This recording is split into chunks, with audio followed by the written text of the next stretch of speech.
Bismillahirrahmanirrahim. Assalamualaikum warahmatullahi wabarakatuh. Selamat malam. Di malam Rabu seperti biasa saya mau share buku dari beberapa yang saya mau bahas tentang 7 hal yang memang jangan kita lakukan. Kebiasaan buruk ini jangan kita lakukan. Yang pertama adalah jangan suka berpikir negatif. Karena apa? Karena orang yang memang cenderung melakukan berpikir negatif itu terasa melihat dunia dan seisinya itu terasa lebih gelap gulita dan menyengsarakan.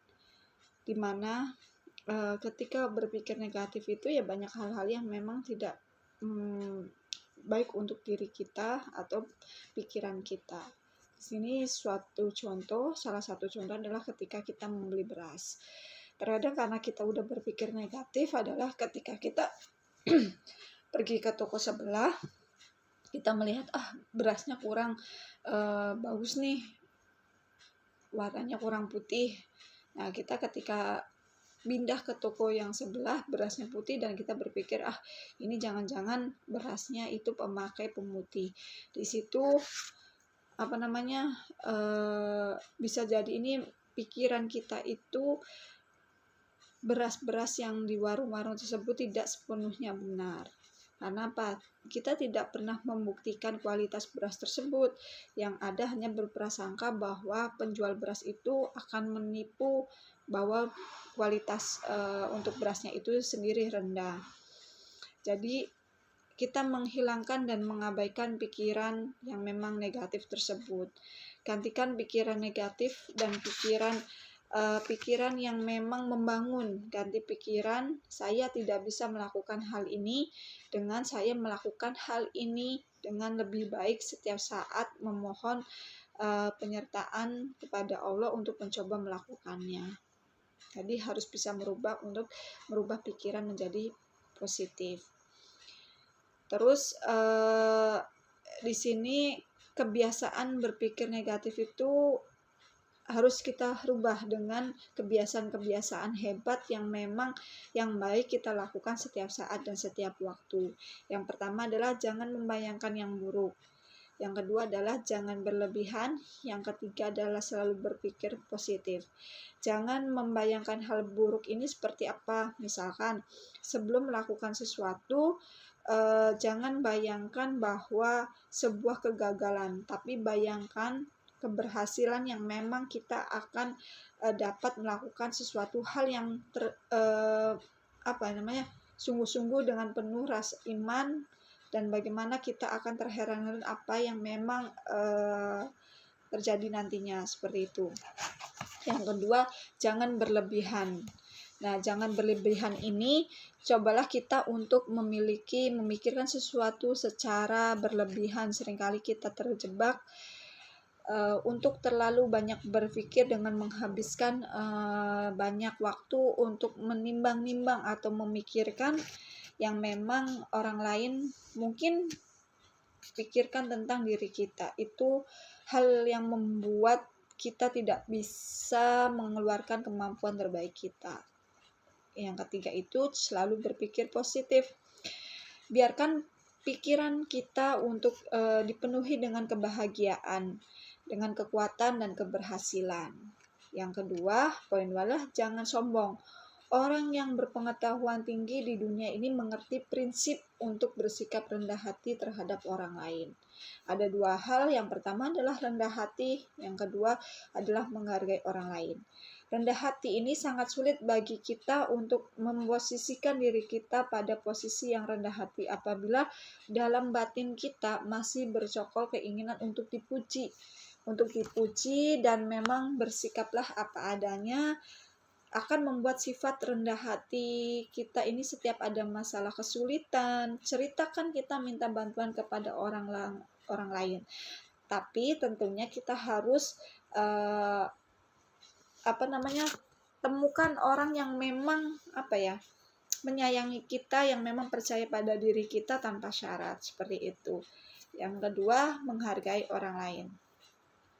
Poin ketiga yang harus kita jangan lakukan kebiasaan buruk ini adalah mengakui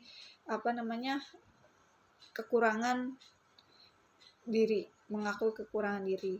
Kita tidak perlu was-was dengan kekurangan kita, dengan kita tidak ketahui oleh orang lain. Dengan kekurangan diri kita diketahui orang lain itu, makanya itu akan membuat orang lain itu juga memiliki kekurangan. Jadi dengan mengakui kekurangan diri kita itu membuat kekurangan diri dan kelemahan diri akan membuat kita bisa lebih rendah hati sekaligus mampu menghargai orang lain.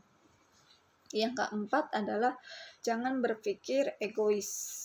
Kecenderungan mementingkan diri sendiri pada akhirnya cenderung meremehkan dan mengabaikan orang lain. Ketika memang hal buruk itu terus dibiasakan, atau maka akan tumbuh kesombongan dan keangkuhan karena rindu sanjungan orang lain. Yang keempat, jangan berpikir egois. Kecenderungan mementingkan diri sendiri pada akhirnya itu mengabaikan orang lain. Ketika hal buruk terus dibiasakan, maka kesombongan dan keangkuhan karena rindu sanjungan tersebut. Yang kelima, jangan suka mengeluh. Jangan suka mengeluh ini bagaimana kita bisa orang paling menyedihkan di dunia ini adalah orang yang suka mengeluh. Ada bintik kecil di wajahnya mengeluh, rambut rontok, satu mengeluh, kulitnya terkena sinar matahari mengeluh, dan seabrek keluhan-keluhan yang lain yang kontraproduktif. Mengeluh jelas kontraproduktif, menjadikan perilaku tidak mampu berbuat apa-apa, bahkan tidak mendapatkan apa-apa. Jadi orang itu tidak kita harus banyak bersyukur, jauh lebih baik daripada mengeluh. Bersyukur itu berkaitan dengan persoalan yang memang apa yang kita pikirkan di hati kita. Persoalan rohaniah, namun persoalan rohaniah ini akan memenuhi perjalanan hidup kita. Artinya jika hati dan pikiran kita selalu baik, maka dalam kehidupan kita hadir hal-hal yang memang baik pula. Yang pertama adalah terima kenyataan. Kenyataan tidak bisa kita ingkari, bahkan lari ke ujung dunia pun. Kenyataan ini akan tetap menjadi kenyataan. Tidak menerima kenyataan membuat sikap dan menjadi pengeluh. Setelah itu kita tidak mampu mengambil sisi positif dari kenyataan tersebut, dan akhirnya akan menjadi orang yang konyol, stres berkepanjangan, dan mengganggu kejiwaan. Terimalah kenyataan dengan lapang dada. Ada hal-hal yang tidak mampu kita lakukan, tidak mampu kita jangkau, dan ada tangan-tangan yang memang tangan-tangan gaib yang telah kita mengatur kenyataan untuk kita hadapi. Oleh sebab itu, merasionalkan bahwa kenyataan harus kita terima dan kita ikhlas adalah sebuah keharusan. Yang kedua adalah fokus pada apa yang kita miliki. Agar kita menjadi orang kaya yang bahagia, maka kita harus fokus pada apa yang kita miliki. Karena itulah cara agar kita senantiasa bersyukur dengan fokus kepada apa yang kita miliki, walaupun itu sebenarnya dalam kesulitan kita akan merasa tetap bahagia. Dengan bersyukur kita akan mendapatkan nikmat yang lebih besar. Dengan bersyukur maka Allah akan menambah keanugerah nikmatnya pada kita. Sekecil apapun itu harus kita terima dan kita syukuri. Rasa syukur itu buktikan dengan perbuatan yang memang kita menggunakan nikmatnya tersebut. Yang ketiga adalah membiasakan bersyukur. Nah, sesungguhnya orang yang memang orang yang sekedar memiliki banyak uang, akan tetapi orang kaya adalah orang yang memang pandai bersyukur dan bisa menikmati apa yang mereka miliki. Banyak sekali manfaat yang akan dirasakan oleh pribadi yang pandai bersyukur. Dengan bersyukur, sesulit apapun kehidupan yang kita lewati akan tetap terasa indah. Dengan bersyukur, sesuap nasi bertabur garam terasa, yang kita telan akan terasa begitu nikmat. Dengan bersyukur, gubuk rapuh yang kita diami akan terasa menjadi nyaman laksana istana. Setiap hari mungkin kita lebih banyak mengeluh daripada bersyukur, padahal syukur akan membuat hati kita tentram. Sebaiknya dengan mengeluh akan membuat hati kita semakin rasa atau resah dan gelisah. Kebiasaan pun akan sulit kita dapat apabila kita selalu mengeluh. Yang keenam, jangan ragu. Yang terakhir adalah jangan ragu. Di mana penghambat internal ini adalah memiliki keraguan atau self-doubt, yang rasa ragu pada diri sendiri. Banyak orang sukses yang memang memiliki keraguan dan kegelisahan yang parah, mereka tetap harus berusaha mengatasinya.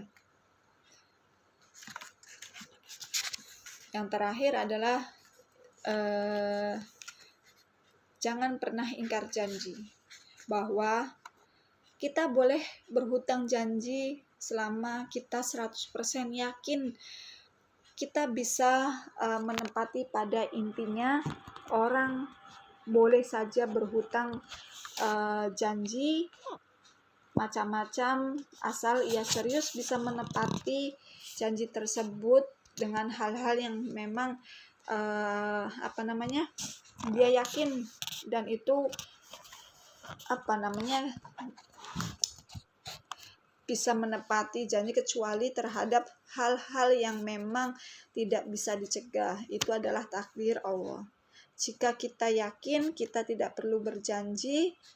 Muluk-muluk jauh lebih baik daripada memberi surprise dengan tidak mengatakan pada orang lain tentang rencana kita. Oleh karena itu, kebiasaan ingkar janji ini nyatanya harus dihancurkan. Di mana kebiasaan membuat kebiasaan buruk ini dalam ingkar janji harus dihancurkan lulu lantak. Yang pertama, biasa menakar kemampuan kita saat ini sangat berbeda dengan kemampuan kita di masa mendatang.